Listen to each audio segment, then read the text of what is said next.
오늘도 이렇게 함께 모여서 예배하게 계신 하나님 감사합니다.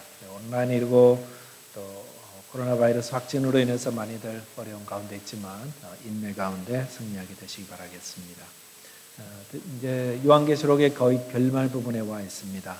특별히 요한계시록은 성도들이 거하게 될 새 예루살렘이 어떠한지를 결론 부분에서 말씀해 주심으로 성도들이 소망을 품고 믿음으로 살아가도록 격려하고 계십니다. 오늘 본문의 말씀 가지고 또 우리에게 격려하시고 우리에게 또 위로하신 하나님 말씀 함께 묵상하겠습니다.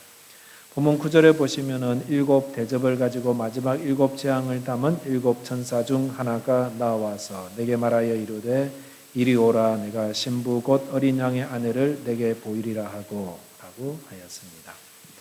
여기 보시면 일곱 대접을 가지고 마지막 일곱 재앙을 담은 일곱 천사 중 하나가 등장합니다. 일곱 대접 재앙에 등장했던 이 천사는 요한계시록 17장 1절에서도 나타나서 음녀 바벨론이 받을 큰 심판을 사도 요한에게 보여준 바 있습니다. 그런데 본문에서는 사도 요한에게 어린 양의 아내를 보여주겠다 이렇게 말하였습니다. 신부 곧 어린 양의 아내가 누굽니까? 어린 양은 그리스도를 가리키고 어린 양의 아내란 그리스도를 믿는 성도들의 모임, 공동체, 교회 이렇게 말할 수가 있습니다. 근데 본문 10절에 보면은 천사가 실제로 보여준 것은 아내의 모습이 아니라 거룩한 성 새 예루살렘이었습니다. 어린 양의 아내를 보여준다고 하면서 거룩한 성 예루살렘을 보여줬다는 것은 새 예루살렘 성이 누구라는 거지요? 어린 양의 아내라는 것입니다. 즉 예수 그리스도를 믿는 성도들의 모임을 새 예루살렘이라 이렇게 표현하기도 하고 또 한 가지 다른 의미는 구원받은 성도들이 머무게 될 거처가 새 예루살렘이다. 이렇게 두 가지의 의미를 가지고 있습니다. 이 두 가지 의미를 가지고 성경을 바라봐야 이해가 됩니다. 본문 10절에 보시면은 성령으로 나를 데리고 크고 높은 산으로 올라가 하나님께로부터 하늘에서 내려오는 거룩한 성 예루살렘을 보이니라고 하였습니다. 천사가 성령으로 데리고 갔다 그랬죠. 무슨 말이겠습니까? 사도 요한이 성령의 인도를 받고 있다라는 것을 말해주고 있습니다. 천사는 사도 요한을 크고 높은 산으로 데리고 가서 하나님께로부터 하늘에서 내려오는 거룩한 성 예루살렘을 보여줍니다. 그래서 이제 11절 그 다음 절부터 거룩한 성 새 예루살렘이 어떤 것인지를 말씀해 주고 있는데 조금 읽어서 조금 아시겠지만은 마치 다큐멘터리 영상을 보는 것과 같은 그런 순서로 우리에게 보여주고 있습니다. 얼마 전에 그 예루살렘 성지 순례하는 영상 요즘은 참 잘 나오더라고요. 근데 그걸 봤는데 가장 먼저 보여주는 게 전 세계 지도 보여주고 이스라엘이 어디쯤 보여 있는가 보여주고 그리고 좀 더 가까이 와서 그 가운데 예루살렘이 어디 있는가. 그런 다음에 예루살렘 진짜 도시 성을 멀리 감람산에서 보는 모습. 점점점 가까우더라고요. 그래서 그 다음에 예루살렘 성벽 이렇게 보여주고 그런 다음에 그 안에 사람들이 어떻게 살아요. 거리의 모습 이런 것들을 멀리서부터 이렇게 줌으로 쫙 보는 것 같은 그런 영상을 보았습니다. 오늘 본문도 마찬가지예요. 거룩한 성 새 예루살렘을 보여준다 그러시면서 10절에 보면은 요한 사도는 멀리서 높은 산에서 거룩한 성 예루살렘을 보았습니다. 그리고 11절 보면은 하나님의 영광이 있어 그 성의 빛이 지극히 귀한 보석 같고 벽옥과 수정같이 맑더라라고 하였습니다. 거룩한 성 예루살렘을 보는데 거기에 하나님의 영광이 있다고 했습니다. 하나님의 영광. 하나님의 영광이 어떤 거죠? 우리 구약 성경을 보면 지성소에 가득한 하나님의 영광 말하는데 그걸 의미하는 거죠. 그래서 그것은 예루살렘에 하나님의 영광이 있다라는 것은 하나님께서 그의 백성들과 영원히 함께 계신다라는 의미를 가지고 있습니다. 그 성에서 빛이 나온다 그랬죠. 그래서 그 빛이 마치 귀한 보석에서 나오는 빛 같은데 벽옥과 수정같이 맑은 빛이었다. 이렇게 표현하고 있습니다. 이 성에서 나온 빛이 어떤 빛일까요? 자체적으로 성에서 빛나는 그런 빛이 아니라 다른 데서 받아서 반사되는 빛을 의미하고 있습니다. 어떤 빛이냐면은 새 예루살렘에 임재하시는 하나님의 영광의 빛을 받아서 거기서 반사되는 빛, 그것이 예루살렘에서 나오는 빛이 되겠습니다. 이것은 우리에게 귀한 교훈을 하나 주시는데, 그리스도 안에 된 성도들, 예루살렘에서 나오는 빛은 어디서 나오는 빛입니까? 하나님께로 오는 빛이라는 겁니다.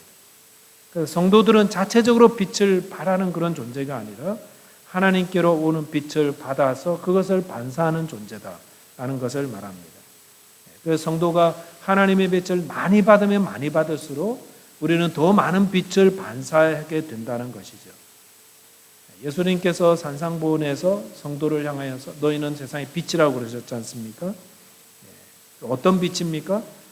세상의 빛이 되려면은 주님을 더 바라보고 주님을 더 알아가고 주님을 더 가까이 할수록 그때 우리가 세상의 빛으로 빛을 발할 수 있다라는 것을 말씀하고 있습니다. 요한계시록 21장 23절 다음 주일에 살펴볼 본문인데, 거기도 보시면은 하나님의 영광의 빛이 비치고 어린 양이 그 등불이 되신다라고 말씀하셨습니다. 우리의 빛은 우리 안에 있는 게 아니라 하나님께로부터는 빛, 그리스도의 빛, 그 빛을 받아서 반사하는 것입니다. 그래서 우리가 성도들이 구제와 나눔을 힘쓰는 이유가 이렇게 착한 일 했다 그러지요. 구제하고 나누어주고 그러면은 세상 사람들이 참 잘했다 칭찬하고 그게 세상의 빛이 되는 건데, 왜 우리가 그런 일을 합니까? 그것은 주님께서 우리에게 그 빛을 비춰주시니까. 우리가 죄 가운데 있을 때에 예수님께서 은혜의 빛을 비춰주셨죠. 착한 일 행하셨죠.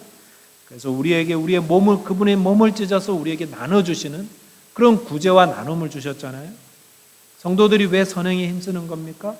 주님께서 우리 죄인들을 위해서 자신의 것을 다 나눠주고 우리를 위해서 선을 베푸셨기 때문에, 그러니까 우리가 선을 행하는 것도요, 예수님이 먼저 행하신 그 선을 보면서 우리가 따라하는 거죠.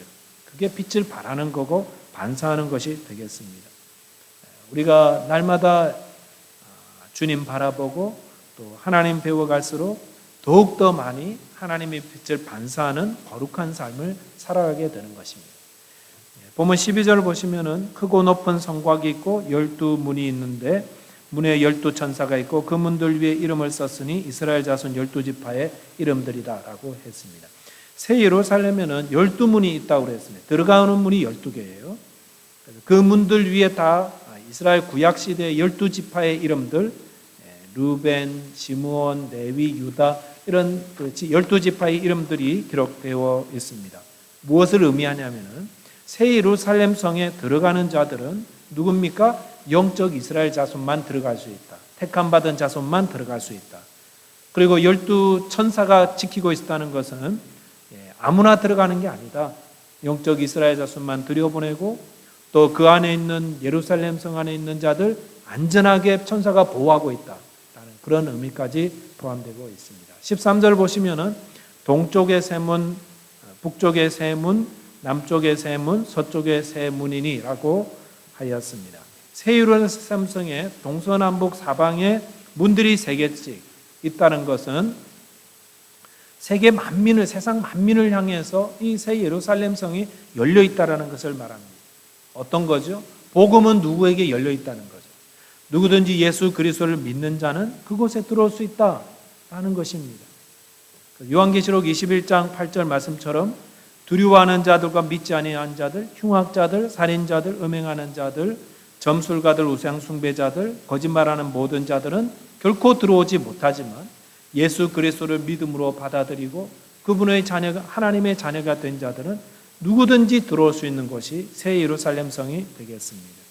성도는 날마다 어떤 삶을 삽니까? 주님을 바라보면서 우리 안에 도덕적 행실과 도덕적 삶과 행실이 완벽하진 않아도 날마다 우리 안에 있는 죄들을 주님 앞에 나가서 고백하고 용서를 구하고 주님 바라보고 믿음으로 사는 자들이 새 예루살렘 성에 들어가게 된다라는 것을 말씀하십니다. 본문 14절에 보시면은 그 성의 성곽에는 12기초석이 있고 그 위에는 어린 양의 12사도의 12이름이 있더라라고 하였습니다. 예루살렘 성을 바치고 있는 12기초석이 있다고 그랬습니다. 고대 성들은 이렇게 가보시면 아시겠지만 큰 바위 같은데 이렇게 성들을 세워놨어요. 그게 기초석이라는 거죠. 그런데 그 새 예루살렘 성에서는 12개의 기초석이 있는데, 큰 12석 기초석이 있는데, 그 기초석 하나하나마다 이름들이 있어요. 어떤 이름입니까? 어린 양의 12사도의 이름. 어린 양 예수 그리스도시죠. 12사도의 이름. 요한계시록에서 12사도라는 그 이름이 처음 나오는 거예요. 그러니까 이게 무슨 말이겠습니까? 우리 성도들의 신앙이 어디 위에 있다는 거죠? 예수님의 최초 12사도의 가르침과 사역 위에 우리의 믿음이 있다라는 것입니다. 우리가 복음을 듣고 예수님을 믿게 된 것이 어디에서부터 비롯되었습니까? 거슬러 올라가 보면은 예수님의 최초 12사도 때문에 우리의 신앙이 거기서부터 비롯되는 겁니다. 그래서 사도 바울이 에베소서 2장 20절에 이렇게 말씀했습니다. 너희는 사도들과 선지자들의 터 위에 세우심을 입은 자라 그리스도 예수께서 친히 모퉁이 돌이 되셨느니라 라고 하였습니다. 새 예루살렘 성 보십시오. 성문에 12성문에 어떤 이름이 있습니까? 구약의 12지파의 이름들. 그 다음에 그 기초석에는 12사도들의 이름. 뭡니까? 구약교회와 신약교회가 하나님 안에서 완전하게 통일된 공동체를 이루고 있다라는 것을 말씀하고 있습니다. 15절 보시면은 내게 말하는 자가 그 성과 그 문들과 성곽을 측량하려고 금 갈대자를 가졌더라라고 하였습니다. 성을 측량한다 그랬죠. 예전에도 성전과 또 제단에서 경배하는 자들 측량하라라는 그런 말이 있었습니다. 요한계시록 11장 1절 보시면은 또 내게 지팡이 같은 갈대를 주며 말하기를, 갈대는 지금 꼿꼿하기 때문에 고대 사회에서 자로 사용됐어요. 갈대를 주며 말하기를 일어나서 하나님의 성전과 제단과 그 안에서 경배하는 자들을 측량하라라고 했는데, 여기서 측량하는 이유는 다른 이유죠. 뭐냐면은 믿음에 대한 그 박해와 환난을 앞두고 성도들을 보호하기 위해서 다 재는 것, 측량하는 것을 의미하고 있습니다. 그런데 오늘 본문에서는 다른 이유로 측량하라 그랬습니다. 왜냐하면 믿음을 지킨 하나님의 백성들, 새 예루살렘에서 누릴 그 영광과 그 안식이 얼마나 큰가 하는 것을 보여주려고 지금 길이가 얼마고 이제 그 다음 부분에 나오는데, 이런 걸 보여주기 위한 거죠. 우리가 하나님을 향한 믿음을 지킬 때에 새 예루살렘 성을 하나님이 안식하게 하시고 준비하셔서 우리에게 허락하실 텐데, 그 누리는 안식과 영광이 얼마나 큰 건지 이제 막 자로 재어 보여주는 거예요. 이게 지금 몇 스타디온이 얼마나 큰지를 보여주는 겁니다. 그래서 저와 여러분에게 뭘 말씀하고 있냐면은 주님께서 사도 요한을 통해서 이 사실을 알려주는 거예요. 믿음으로 산 자들이 받을 하나님이 주시는 상급과 복과 안식이 얼마나 크고 놀라운 건가를 계속해서 말씀해 주시는 거예요. 사도 요한에게만 처음 말씀한 게 아니었죠. 예수님께서 천국 비유를 말씀하시면서 천국은 마치 밭을 가던 농부가 밭에서 보화를 발견한 후에 그걸 다시 덮어놓고 그 밭을 사기 위해서 자기 가산을 다 파는 것과 같다, 이렇게 말씀했잖아요. 농부가 왜 자기 가산을 팝니까? 왜 애지중지하던 가산을 하나도 아까워하지 않고 다 파는 거죠? 그것은 무엇을 발견하고 알기 때문이죠? 그가 발견한 보화가 얼마나 큰 건지 알기 때문에 그걸 애지중지하는 거 다 판다는 겁니다. 이것은 뭘 말하겠습니까? 우리가 이 땅에서 그토록 애지중지하는 것들이 하나님 나라의 보화와는 비교도 할 수 없다라는 겁니다. 성도가 하나님 나라에서 받을 그 보화와 그 아름다운 그 천국, 그 보화의 가치, 우리가 그것을 볼 수 있다면 우리는 하나님 나라의 보화를 쌓는 자로 살아가게 될 거라고 성경은 말씀하고 있습니다. 빌립보서 3장 7절에서 바울이 그러나 무엇이든지 내게 유익하던 것을 내가 그리스도를 위하여 다 해로 여긴다라고 했습니다. 바울은 거듭나기 전에 세상 사람들이 무엇을 유익하게 여기며 사는지 너무 잘 알고 있었어요. 근데 그리스도를 안 이후부터는 나를 위해서 유익하게 한 것을 이제는 그리스도를 위해서 다 해로 여긴다고 하였습니다. 그리스도를 위해서 이 땅의 거, 내가 유익하게 여기던 거 다 해로 여긴다는 것은 천국 보화를 발견한 자가 그동안 애지중지하던 것들을 다 파는 것과도 닮았습니다. 이게 바로 하늘의 보화를 발견한 자, 새 예루살렘의 영광과 안식이 얼마나 큰지를 아는 자의 모습인 것입니다. 하나님께서 사도 요한을 통해서 성도가 하나님 나라에서 받을 그 영광이 얼마나 큰지를, 얼마나 놀라운지를, 아름다운 것인지를 사실 글로는 다 표현 안 되는 거예요. 그러나 우리에게 말씀하고 있다는 것입니다. 저와 여러분께서 이제 요한계시록을 거의 이제 맞춰가면서 우리의 믿음을 지켜야 될 이유가 여기 있다는 것을 발견하게 됩니다. 우리가 마지막 날 주님 앞에서 받을 그 영광스러운 천국의 모습 얼마나 아름다운 것인지, 얼마나 보배롭고 얼마나 큰 건지를 우리가 깨닫고 이 땅에서 끝까지 믿음을 지키며 주님을 향한 신실한 자로 살아가라 말씀하고 있는 것입니다.